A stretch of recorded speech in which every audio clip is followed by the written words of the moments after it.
Horror कहानियां थी। काला जादू। अपने बेटे रिशु के माथे से टपकते हुए पसीने को देखकर सविता की हालत खराब हो गई। ऐसा आज पहली बार नहीं हुआ जब रिशु नींद से घबरा कर जागा है।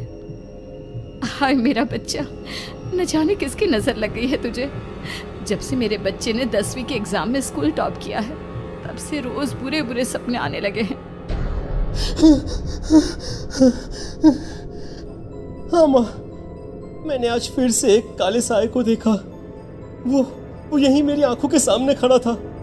माँ मुझे बचा लो माँ। वो मुझसे कह रहा था कि मुझसे बदला लेगा। माँ कहीं ये प्रशांत। चुप कर, कैसी बात कर रहा है? दोबारा उसका नाम मत लेना। तुझे पता है ना, उस प्रशांत ने आत्महत्या कर ली, तो बार बार उसका नाम मत लिया कर।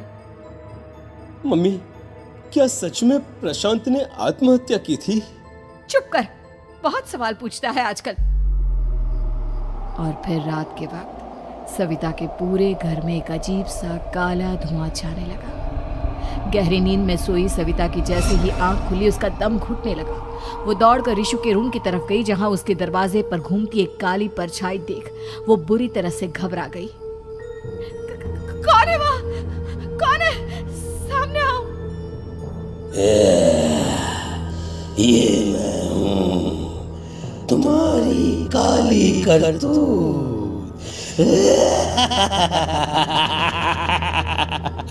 और अब मैं तुम्हारे बेटे को ले जाने आया हूँ। नहीं, मेरे बच्चे को छोड़ दो प्लीज। मेरे रिशु को कुछ मत करना। वो परछाई रिशु के कमरे में घुस जाती है।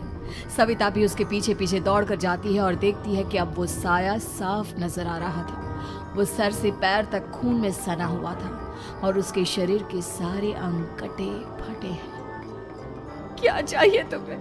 तुम जो बोलोगे मैं करूंगी, लेकिन मेरे रिशु को छोड़ दो।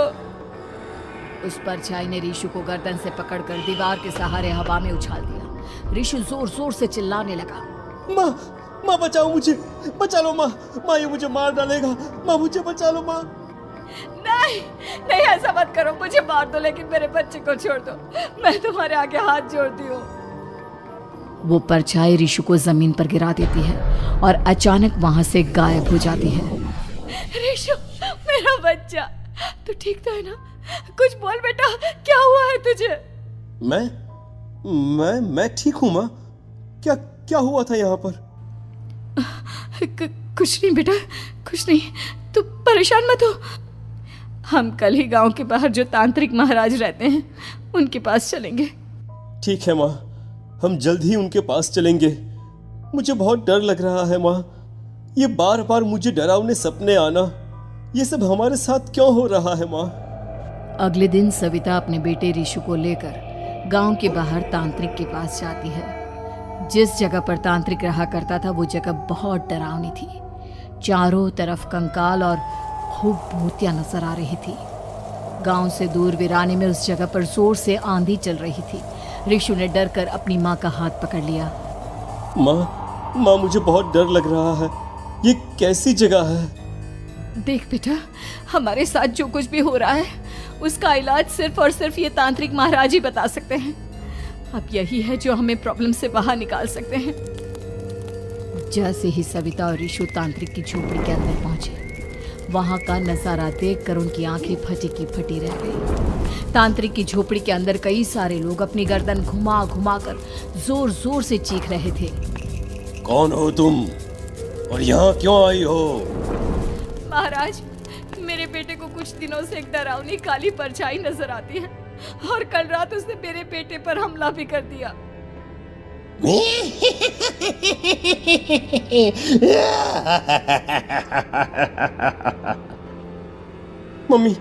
मम्मी हमें यहाँ से चलना चाहिए। ये जगह मुझे ठीक नहीं लगती। नहीं बेटा, ऐसा नहीं कहते। रुक जाओ, 2 मिनट के लिए रुक जाओ। क्या कहा? काली परछाई? तुम्हारे बेटे पर किसी काली परछाई ने हमला किया? हाँ महाराज, वो कह रही थी कि वो मेरे बेटे को कुछ कर देगी। कोई उपाय बताइए महाराज। मेरे बेटे के साथ कुछ गलत नहीं होना चाहिए। तुमने किसी दूसरे के साथ गलत किया है तो तुम्हारे साथ भी गलत होकर ही रहेगा। तुमने किसी की जान ली है, किसी को मार डाला है तुमने। नहीं महाराज, मैंने ऐसा कुछ नहीं किया। मैंने किसी की जान नहीं ली। मुझे कोई उपाय बताइए। लगता है तुम इतनी आसानी से नहीं मानोगी। मैं तुम्हें अभी उस काली परछाई से मिलवा देता हूँ और वही सारा सच तुम्हारे सामने लेकर आएगा। सविता और ऋषु ने डर के मारे अपनी आंखें बंद कर ली। तभी अचानक तांत्रिक की झोपड़ी में अजीबोगरीब आवाजें गूंजने लगी। सविता और ऋषु बुरी तरह से कांप रहे थे। आंखें खोलो और अपने सामने देखो। क्या यही है वो जिससे तुम कल रात को मिली थी? बताओ मुझे।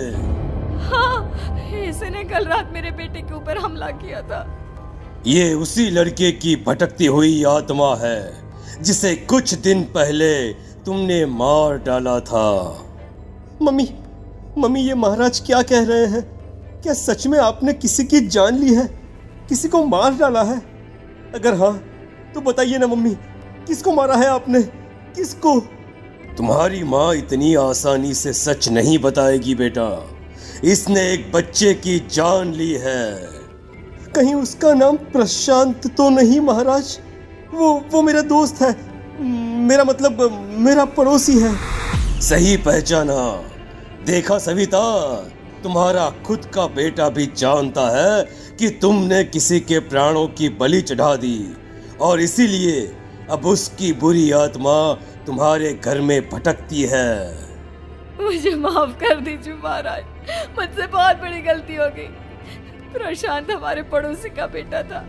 हर बार उसके नंबर मेरे बेटे से ज्यादा आते थे और इसलिए मैंने उसके कमरे के बाहर काला जादू किया था, पर मुझे नहीं पता था कि वो मर जाएगा। तुम्हारे उसी काले जादू वाली गुड़िया के अंदर एक बुरी आत्मा थी जिसने उस बच्चे के दिमाग पर बुरा असर कर दिया और उसी की वजह से उस लड़के ने अपनी बालकनी से कूदकर आत्महत्या कर ली। इसकी वजह सिर्फ और सिर्फ तुम हो, तुम। नहीं महाराज, जो कुछ भी हुआ मुझे नहीं पता था कि प्रशांत अपनी जान दे देगा। प्रशांत की आत्मा इस वक्त तुम्हारे सामने खड़ी है, हमसे बात करना चाहती है। बोलो क्या कहना चाहते हो? मैं जीना चाहता था, बड़ा होकर कुछ बनना चाहता था।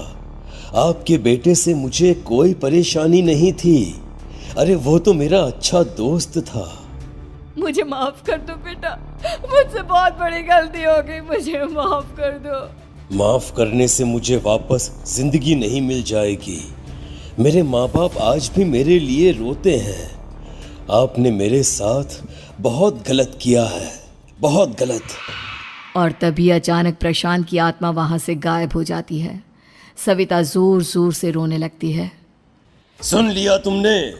ये तुम्हारे अपने ही किए हुए पाप हैं जो इस तरह से तुम्हारे सामने आ रहे हैं। माँ, ये आपने अच्छा नहीं किया। सिर्फ 10th बोर्ड के एग्जाम में मैं टॉप कर पाऊँ इसलिए आपने मेरे दोस्त के ऊपर काला जादू कर दिया। नहीं मम्मी नहीं, अब हम कभी खुश नहीं रह पाएंगे, कभी नहीं। मेरे दोस्त की आत्मा को कभी शांति नहीं मिलेगी मम्मी, कभी नहीं। लेकिन मैंने जो कुछ भी किया सिर्फ तुम्हारे लिए किया। वो लड़का हमेशा फर्स्ट पोजीशन पर आ जाता था और इस वजह से हमेशा तुम्हारे मार्क्स कम पड़ते थे। मैंने तो सिर्फ उस पर एक छोटा सा काला जादू किया था बेटा। मुझे क्या पता था कि उसका ये नतीजा निकलेगा। जिस गुड़िया को तुमने उस लड़के के कमरे के दरवाजे पर लगाया था, दरअसल उसके अंदर एक बुरी आत्मा का प्रवेश हो गया था, जैसा कि अक्सर काला जादू करते समय हो जाता है। मुझे अपनी गलती का एहसास हो गया है। मैं प्रायश्चित करना चाहती हूँ, आप बताइए मैं क्या करूँ? प्रशांत के घर जाकर उस काली गुड़िया को वहां से निकालकर यहाँ लेकर आओ। मैं उसे आग में जलाकर राख कर दूंगा और उसके बाद प्रशांत की आत्मा को हमेशा के लिए मुक्ति मिल जाएगी। अगली रात सविता चुपचाप अपने पड़ोसी प्रशांत के घर जाती है। प्रशांत के माँ बाप प्रशांत की मौत के बाद उस घर को छोड़कर हमेशा के लिए वहां से चले गए थे। जैसे ही सविता उस घर के अंदर कदम रखती है, उसका सामना अजीबोगरीब हैवानियत से भरी आवाज़ों से होने लगता है। ऐसा लग रहा था जैसे कोई बुरी तरह से चीख रहा हो। सविता जैसे ही प्रशांत के कमरे के बाहर पहुंचती है, वहां पर लटकी हुई गुड़िया के शरीर से खून टपकने लगता है। ये क्या हो रहा है? इस गुड़िया के शरीर से खून क्यों टपक रहा है? सविता हिम्मत करते हुए उस गुड़िया को वहां से उतारने की कोशिश करती है, लेकिन तभी अचानक से बहुत भयानक दिखने वाली औरत उसकी आंखों के सामने आकर खड़ी हो जाती है। मैं यहाँ से कहीं नहीं जाऊंगी, और अगर तूने मुझे यहाँ से हटाने की कोशिश की तो मार डालूंगी मैं तुझे। नहीं नहीं, मुझे तुम्हें यहाँ से ले जाना ही होगा, नहीं तो मेरा बेटा, उसकी जान को खतरा है। मैं तुम्हें नहीं छोड़ सकती। अगर तुम्हारे अंदर हिम्मत है तो मुझे इस घर से बाहर ले जाकर दिखाओ।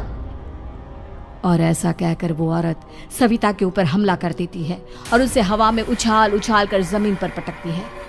लेकिन तभी अचानक मौका देखकर सविता अपने हाथ में ली हुई सुई उसके हाथ में चुभो देती है। हाथ में सुई लगते ही वो औरत जमीन पर तड़पने लगती है। ये क्या किया तूने? ये क्या कर दिया? तुझे ऐसा नहीं करना चाहिए था। तांत्रिक ने मुझे कहा था कि तुझसे जीतने का सिर्फ यही एक तरीका है जिससे मैं अपने पापों का प्रायश्चित कर सकती हूँ और अपने बेटे की जान बचा सकती हूँ। और उसके बाद वो डरावनी दिखने वाली औरत एक छोटी सी जादुई गुड़िया में तब्दील हो गई और सविता ने उसे ले जाकर तांत्रिक को दे दिया। तांत्रिक ने जादुई गुड़िया को आग के हवाले कर दिया।